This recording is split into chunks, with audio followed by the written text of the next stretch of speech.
Okay, so this is DCAP 14 acids and bases. You're doing a series of titration runs, and what I'll be requesting for you to do for your titration runs can change by the year. So by this point, you have already done a soda lab run, either back in my chemistry class, honors chemistry, or we've also already repeated in dual credit, okay? And so we just make the point the fact that you can run a titration and figure out what the molarity of acids or unknown bases are, as long as we know what's in our burette. For this time around, we're not going to do a KHP run. We're simply just going to assume that what we have is 0.1 molar sodium hydroxide, and everybody's going to be the same on that. And then we're going to do our runs. This time around, I'm going to have 7 runs for you to do. And we're looking at what happens when we have a strong acid with a strong base, a strong acid with a weak base, a weak acid with a strong base, and a weak acid versus a weak base, okay? I want you to see all the different scenarios you can have with it, okay? Our objective is to be able to interpret the data on a monopropic versus polypropic acids involving titration of weak and strong acids and bases. How can you tell the difference from each combination based on graphs? That's your hypothesis. Make sure you do your pre-lab.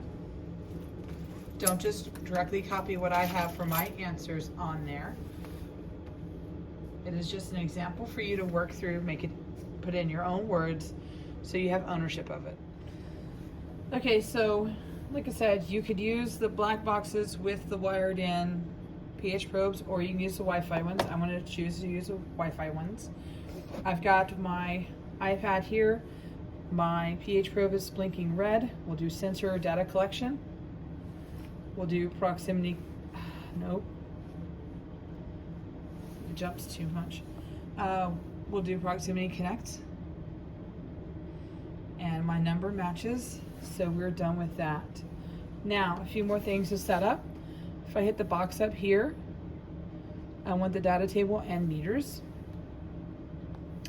And then make sure whether you're working on the black box or on this one here, you go down and you change your time base to event base, and this is going to be volume, and this is milliliters, and that should be a capital. Okay, and done. We're going to set up a burette, and so on my burette I'm going to put 0.1 molar sodium hydroxide. As always, we are going to overfill the top of that. Okay, we're going to overfill, because what I'm going to do now is I'm going to open the stopcock and make sure that I have sodium hydroxide. I have my trash beaker here. I'm going to open it. I'm going to drop that down. All right, so there's our trash beaker. When I pull that funnel up, I'm on the line. I'm good to go. So my burette has exactly what it needs to go in there. Okay.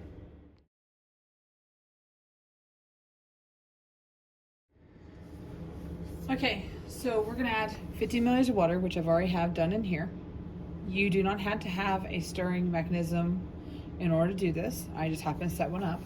If you don't have one, the easiest thing is just to do this, or actually stir with a stirring rod. Okay? pH probe is in there. We're registering. We're going to add 10 milliliters of the acid in there. Okay, and I'm starting with hydrochloric acid first.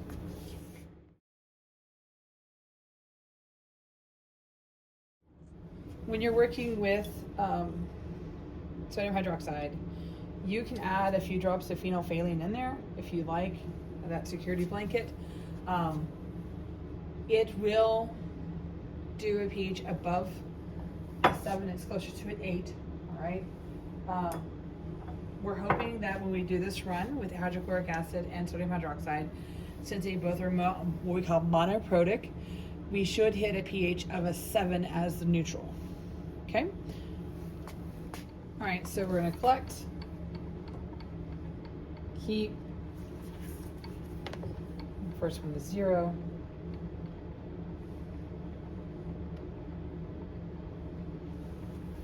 and we're gonna drop. We can drop by either half or 1, it's your choice. So at this point, I've hit my equivalence point, it's in there, but I need to go ahead and take this over a few more points and get that top part done. I've got the pink color, which tells me I'm well past my equivalence point. That's fine. So we're gonna capture a few more points after this point to make sure we top her all the way off, and this run is done. Okay, so that's the end of my hydrochloric and sodium hydroxide run. I have a good graph here. I'm gonna make sure that I say stop on this one. I'm gonna save it. I'm gonna go ahead and give it a title up here. HCl. Give it a type. Okay, and that's your first run.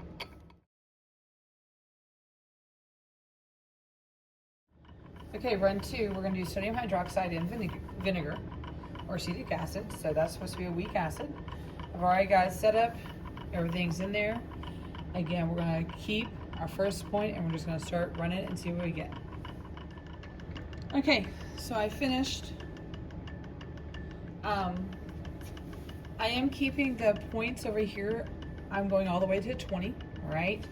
I did half points on this one because it was a weak acid. We're gonna be able to see, we can already see that the shift is different from the one we saw previously. This is looking good. So this is your second run, vinegar and sodium hydroxide, or repeating the same thing we've done before. We're gonna keep our first one, 0. Again, you could go up by 1 milliliters, you can go up by half milliliters. I showed you both, your choice. Okay, so sulfuric acid, I'm going to end a little bit early. It changed very fast on us. We're going to know something different about the graph, and we'll talk about that a little bit later. We can always come back and rerun this one and maybe do more than just a 0.5 on this one to see if we can catch the trick on this one.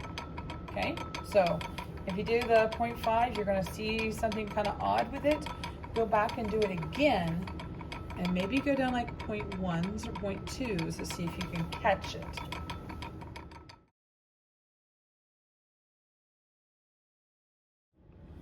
All right, so this run we're going to have citric acid and sodium hydroxide. Okay.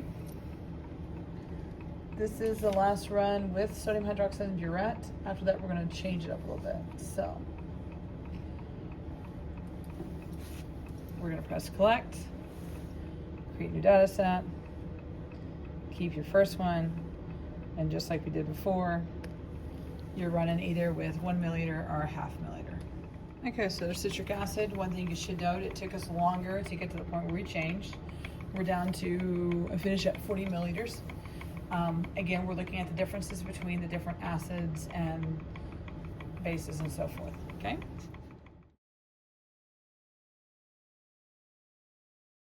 All right, so on these sets, I'm going to have to actually make sure I clean my burette, which I've already done. And I filled my burette with HCl because based on the other runs, after I do my calculations, I'll know what the molarity of the HCl is. So in my burette, I filled it with HCl, and down here I have ammonia. I went ahead and put phenolphthalein in there, like what you guys would do as well. And so we're starting off pink. We're going to keep our first point, and that's 0. And we're going to do the same thing we've been doing. We're going to do a titration.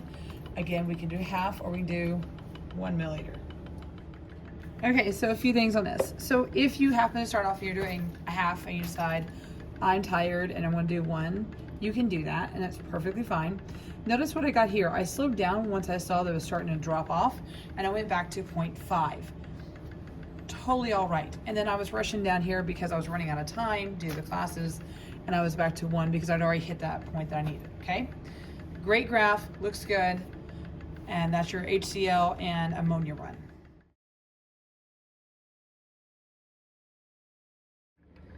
All right, number 6 run is going to be a weak acid versus a weak base. So you're going to have acetic acid versus ammonia, and you'll do your titration run. Okay, so a few things on this final run that we just got through doing for the stated runs. So if you're doing this run, pull up on the burette here. You're getting down to the bottom of your burette. Do not pass the 50 mark, okay? I'm fine. I don't have to re-add anything and keep this going because based on my chart, I've got my equivalence point already right here, okay? But if you don't reach that point, then you're going to have to pause your experiment, add more into the burette, and then keep going. And that becomes, after that second burette, becomes 51, 52, 53. But you should not need it on this run here.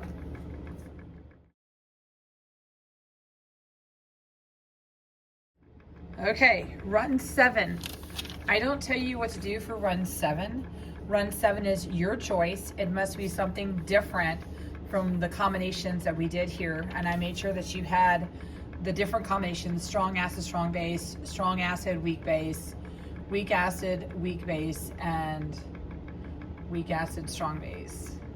Okay, so choose something, a different combination of what I've put out there, and see what you can do for titration curve. And that's the lab. Good job.